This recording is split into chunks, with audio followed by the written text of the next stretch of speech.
जी, अस्सलाम वालेकुम काबिल एहतराम नाज़रीन। पाकिस्तान में एक बहुत बड़ी तादाद फ्रीलांसर्स की है और फ्रीलांसर्स टैक्स रिटर्न भी फाइल करते हैं। लेकिन बहुत बड़ी एक मिसकंसेप्शन है। अक्सर हमारे जो वकला हज़रात हैं, प्रैक्टिशनर हैं, वो भी मिस्टेक कर जाते हैं।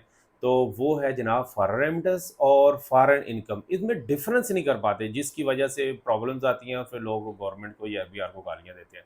तो हमने रिक्वेस्ट किया राना जमशेद साहब से, जो माशाल्लाह अपनी फर्म के थ्रू सर्विसेज भी दे रहे हैं। तो राणा साहब हमें शॉर्टकट बताएं हमारे दोस्तों को, फ्रीलांसर्स को, कि फॉरेन इनकम और फॉरेन रेमिटेंस में डिफरेंस क्या है। जी मियाँ साहब मैं इसमें इन शॉर्ट मुख्तसर ये बताऊंगा कि जो जितने भी फ्रीलांसर्स हैं उनको चाहिए कि अपनी जो टैक्स रिटर्न है किसी माहिर टैक्स कंसल्टेंट से फाइल करवाएं, खुद से ना करें। और जब माहिर टैक्स कंसल्टेंट के पास वो जाएंगे तो उनको कुछ डाटा रिक्वायर्ड होगा, कंप्लीट ईयर का जो भी फाइनेंशियल ईयर है उसका मुकम्मल डाटा चाहिए होगा। तो मैं जो आपने क्वेश्चन किया है उसका मैं आंसर दे देता हूँ। फॉरेन रेमिटेंस और फॉरेन इनकम, जब आप फॉरेन रेमिटेंस उसको कहते हैं जो आपको बाहर से कोई भी आपका ब्लड रिलेशन आपको आपके बैंक अकाउंट में पैसे भिजवाता है थ्रू बैंकिंग चैनल, बिल्कुल। और बैंक आपको उसका पीआरसी सर्टिफिकेट जारी करे, ये फॉरेन रेमिटेंस है। अगर आप किसी को बाहर सर्विसेज दे रहे हैं, उस सर्विसेज की मद में आपके पास बाहर से पैसा आ रहा है, तो ये फॉरेन रेमिटेंस नहीं है, ये आपकी फॉरेन इनकम है। और ये फॉरेन इनकम जब आप एफबीआर के पोर्टल में रिपोर्ट करेंगे, आप पीसैप के अंदर रजिस्टर्ड नहीं है, तो आपको 1% टैक्स गवर्नमेंट को पे करना है। अगर आप 1% टैक्स पे नहीं करेंगे तो आपको नोटिस आएगा, और नोटिस आने के बाद फिर आपको ये टैक्स पे करना पड़ेगा। और जो अगर आप पीसैप में रजिस्टर्ड हैं तो फिर 0.25% टैक्स आपकी फॉरेन इनकम के ऊपर, जो आपने बाहर सर्विसेज दे के आपने पैसे पाकिस्तान में मंगवाए हैं बैंकिंग चैनल से, वो टैक्स आपको at the time of filing of tax return जमा करवाना होगा, तब जाके आपकी टैक्स रिटर्न जमा होगी।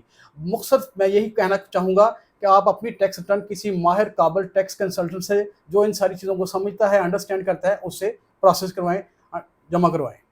बिल्कुल, राना साहब ने बड़ा शॉर्ट और बड़ा मुख्तसर में आपको ये कंसेप्ट भी क्लियर कर दिया। तो नाज़रीन, यूट्यूब पे बहुत सारी बेशुमार वीडियोज़ हैं कि जनाब वीडियो देख के आप टैक्स रिटर्न फ़ाइल कर लें, ऐसे कर लें, तो ऐसा हरगिज़ नहीं करना। जहाँ माशाल्लाह आप इतने कमा रहे हैं, तो चंद पैसों से आप एक प्रोफेशनल टैक्स रिटर्न जब फ़ाइल करेंगे तो आपके लिए परेशानी नहीं होगी, और आपका माहिर प्रोफेशनल ही बेहतर समझेगा कि आपकी इनकम को कहाँ पे रिपोर्ट करना है। राना साहब, यहाँ पे ना मैंने फ्रीलांसर बहुत ज़्यादा केस देखे हैं। तो आपने बड़ा प्यारा लफ्ज़ किया कि थ्रू बैंकिंग चैनल आनी चाहिए। जी। तो वो बैंकिंग चैनल आप माशाल्लाह सबको वाज़ेह है। एक ये भी सीन होता है कि कुछ फ्रीलांसर्स हैं, उनकी कोई नेटवर्किंग टीम होती है, उनके किसी थर्ड पार्टी को पैसे आते हैं बाहर से उनके अकाउंट में, वो फिर अपने अकाउंट में यानी पीकेआर अकाउंट से उनके अकाउंट में ट्रांसफ़र कर देता है। बज़ाहिर तो वो कह रहे होते हैं हमें बाहर से पैसे आए, लेकिन गवर्नमेंट के रिकॉर्ड में तो उनके अकाउंट में बाहर से नहीं आई अमाउंट, तो जी, इसको ज़रा। अच्छा मियाँ साहब, इसमें बड़ी क्लियर सी इंस्ट्रक्शंस हैं कि जो अमाउंट आपकी लोकल डोमेस्टिक ट्रांजैक्शंस आपकी होगी, और वो जो ट्रांजैक्शन डोमेस्टिक ट्रांजैक्शंस हो रही है, आप बैंक से वो पैसे विड्रा करा रहे हैं, और जितना अमाउंट आपने एनुअली विड्रा कराया है वो सारा अमाउंट आपका टैक्सेबल है। अगर तो आपने आपका टोटल 6 लाख तक आपकी ट्रांजैक्शन हुई है, तो उस पे तो डेफिनेटली टैक्स नहीं है। लेकिन आप 6 लाख से जैसे एक्सीड करेंगे, तो फिर जो भी अमाउंट है एज़ पर बैंक स्टेटमेंट, क्योंकि अभी एफबीआर और बैंकिंग सेक्टर जो है ना आपस में लिंक अप हो चुका है, तब बैंकिंग बैंकिंग का सारा जो डाटा है ये एफबीआर रिव्यू कर सकता है। तो वो जो इनकम है जो लोकली या डोमेस्टिक ट्रांसफ़र हो रही है वो टैक्सेबल है, वो बिल्कुल फॉरेन रेमिटेंस नहीं है, ना वो फॉरेन इनकम है। ये आप बिल्कुल ज़हन से निकाल दें। बड़ा ही मुखसर बता दिया कि जो आपका अकाउंट है, आपका एक्स वाई जी अकाउंट है, बाहर से अगर आपकी इनकम आ रही है तो उस अकाउंट में करवाएं। कुछ भी हो जाए, आप अपने बैंकर को मिलें, बैंक मैनेजर्स को मिलें, उसकी कैटेगरी चेंज करें। थर्ड पार्टी से पाकिस्तानी अकाउंट से आपको जो पैसे ट्रांसफ़र होंगे वो बिल्कुल फॉरेन इनकम या फॉरेन रेमिटेंस नहीं होगी।